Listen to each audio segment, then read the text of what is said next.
ಜಿಲ್ಲೆ ಸೇರಿದಂತೆ ರಾಜ್ಯದ ಅನೇಕ ಭಾಗಗಳಲ್ಲಿ ಈ ಕಾಂಗ್ರೆಸ್ ಸರ್ಕಾರ ಈ ಕರ್ನಾಟಕದಲ್ಲಿ ಆಡಳಿತಕ್ಕೆ ಬಂದ ಮೇಲೆ ಕೊಲೆ ಸುಲಿಗೆ ದರೋಡೆಗಳಂತಹ ದುಸ್ಥಿತಿ ಬಹಳ ಗಂಭೀರ ಪರಿಸ್ಥಿತಿಯನ್ನು ಪಡೆದಿದೆ. ನೇಹಾ ಹಿರೇಮಠರ ಕಗ್ಗೊಲೆ ಆಯಿತು.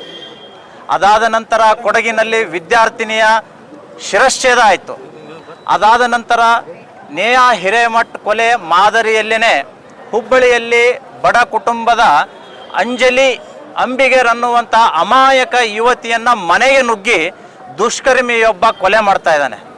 ಮತ್ತು ಕಲಬುರಗಿಯಲ್ಲಿ ಒಬ್ಬ ಬಿಸ್ನೆಸ್ ಮ್ಯಾನ್ಗೆ ಕಿಡ್ನ್ಯಾಪ್ ಮಾಡಿ ಸಿರಿಯಾ ಮಾದರಿಯಲ್ಲಿ ಬೆತ್ತಲೆ ಮಾಡಿ ಕರೆಂಟ್ ಶಾಕ್ ಕೊಟ್ಟದ್ದನ್ನು ಇವತ್ತು ಜಗಜ್ಜಾಹಿರವಾಗಿದೆ. ಇಡೀ ದೇಶ ಇದನ್ನು ಗಮನಿಸಿದೆ. ರಾಜಕಾರಣಿಗಳಿಂದ ಹಿಡ್ಕೊಂಡು ಸಮಾಜ ಸೇವಕರೆಲ್ಲರೂ ಕೂಡ ಇಲ್ಲಿ ತಾಲಿಬಾನ್ ಆಡಳಿತ ನಡೀತಾ ಇದೆ ಅನ್ನುವಂಥ ಆರೋಪ ಈ ಸರ್ಕಾರದ ಮೇಲೆ ಬಂತು.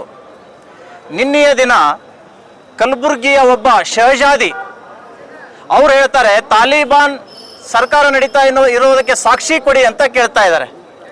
ಅಂಗೈ ಹುಣ್ಣಿಗೆ ಕನ್ನಡಿ ಬೇಕಾ ಅನ್ನುವಂತಹ ಪ್ರಶ್ನೆ ಇವತ್ತು ನಾವು ಮಾಡಬೇಕಾಗಿದೆ ಅವರಿಗೆ. ಇಡೀ ರಾಜ್ಯದಲ್ಲಿ ಕಲಬುರಗಿಯಲ್ಲಿ ಅಂತೂ ಅತ್ಯಂತ ಹೀನಾಯ ಪರಿಸ್ಥಿತಿ, ಕಾನೂನು ಸುವ್ಯವಸ್ಥೆ ಹದಗೆಟ್ಬಿಟ್ಟಿದೆ. ಈ ಶಹಜಾದಿಯಿಂದ ಕಲಬುರಗಿ ಬರ್ಬಾದಿ ಆಗ್ತಾ ಇದೆ.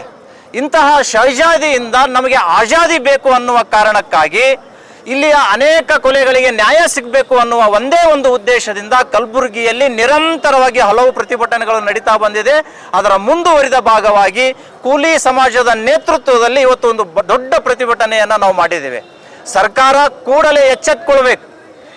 ಫೌಜ್ ಕೊಡುವಂತಹ ಮಂತ್ರಿಗಳೇನಿದಾರಲ್ಲ ಇವರನ್ನ ಮೊದಲು ಕಿತ್ತಿ ಬಿಸಾಕಬೇಕು ಸಿದ್ದರಾಮಯ್ಯನವರು. ಇಲ್ಲಿಯ ಮಂತ್ರಿ ತೋಳೇರಿಸ್ತಾರೆ, ನಾವು ನೋಡೇ ಬಿಡ್ತೀವಿ ಅಂತ. ಅಲ್ಲಿ ಒಬ್ಬ ಶಿವಮೊಗ್ಗದಲ್ಲಿ ಮಂತ್ರಿ ಇದ್ದಾರೆ, ನನ್ನ ವಿರುದ್ಧ ಮಾತಾಡಿದರೆ ನಿಮಗೆ ಶಾಪ ಕೊಡ್ತೀನಿ ಅಂತ ಹೇಳ್ತಾರೆ. ಇವರು ಜನರಕ್ಷಕರ? ಇಂತಹ ಅಯೋಗ್ಯ ಮಂತ್ರಿಗಳಿಂದ, ಗೃಹ ಮಂತ್ರಿಗಳಿಂದ ರಾಜ್ಯ ಸುರಕ್ಷಿತವಾಗಿರ್ಲಿಕ್ಕೆ ಸಾಧ್ಯ ಇಲ್ಲ. ಅಂಜಲಿಯ ಹತ್ಯೆಯನ್ನು ಖಂಡಿಸಿ ಇವತ್ತು ಸಾವಿರಾರು ಜನ ರಸ್ತೆಗಿಳಿದಿದ್ದಾರೆ. ಆ ಎಮ್ಮಗೆ ನ್ಯಾಯ ಸಿಗಬೇಕು. 1 ಕೋಟಿ ರೂಪಾಯಿ ಪರಿಹಾರ ಕೊಡಬೇಕು.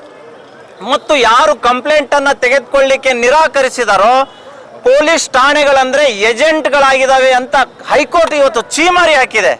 ಹೀಗಿದ್ರೂ ಕೂಡ ಇಲ್ಲಿಯ ಪೊಲೀಸ್ ಇಲಾಖೆ ಅವರು ತಿದ್ಕೊಳ್ತಾ ಇಲ್ಲ. ಆ ಕಂಪ್ಲೇಂಟನ್ನು ತೆಗೆದುಕೊಳ್ಳದೇ ಇರುವಂತಹ ಪೊಲೀಸ್ ಅಧಿಕಾರಿಗಳನ್ನು ಸೇವೆಯಿಂದ ವಜಾ ಮಾಡಬೇಕು. ಇಂತಹ ಯಾವುದೇ ಕಂಪ್ಲೇಂಟ್ಗಳು ಬಂದರೆ ತಕ್ಷಣವೇ ಸ್ಪಂದಿಸುವಂಥ ಅಧಿಕಾರಿಗಳನ್ನು ನೇಮಕ ಮಾಡಿ ರಾಜ್ಯದಲ್ಲಿ ಕಾನೂನು ಸುವ್ಯವಸ್ಥೆ ಕಾಪಾಡಬೇಕು ಅನ್ನುವಂಥ ಆಗ್ರಹ ಇವತ್ತು ನಾವು ಮಾಡ್ತಾ ಇದ್ದೀವಿ. UPಯಲ್ಲಿ ಇಂತಹ ಘಟನೆಗಳೇನಾದರೂ ನಡೆದರೆ ನಾ ಜೈಲ್ ನಾ ಬೇಲ್ ಸೀದಾ ಅಲ್ಲಾ ಸೇ ಮಿಲ್ ಅಂತ ಹೇಳಿ ಎನ್ಕೌಂಟರ್ ಮಾಡುವಂತಹ ಪದ್ಧತಿ ಇದೆ. ಆ ಪದ್ಧತಿಯನ್ನ ಇಲ್ಲಿ ಜಾರಿ ತಂದ್ರೆ ಮಾತ್ರ ಕರ್ನಾಟಕ ಸುರಕ್ಷಿತವಾಗಿರ್ಲಿಕ್ಕೆ ಸಾಧ್ಯ ಇದೆ. ಇಲ್ಲದೆ ಹೋದರೆ ತೋಳೇರಿಸುವ ಮಂತ್ರಿ, ಶಾಪ ಕೊಡುವಂತಹ ಮಂತ್ರಿಗಳಿಂದ ಕರ್ನಾಟಕ ಸರ್ವನಾಶ ಆಗುತ್ತೆ ಅನ್ನುವಂತಹ ಎಚ್ಚರಿಕೆಯನ್ನು ನಾನು ಈ ಸಂದರ್ಭದಲ್ಲಿ ಕೊಡ್ತಾ ಇದ್ದೇನೆ.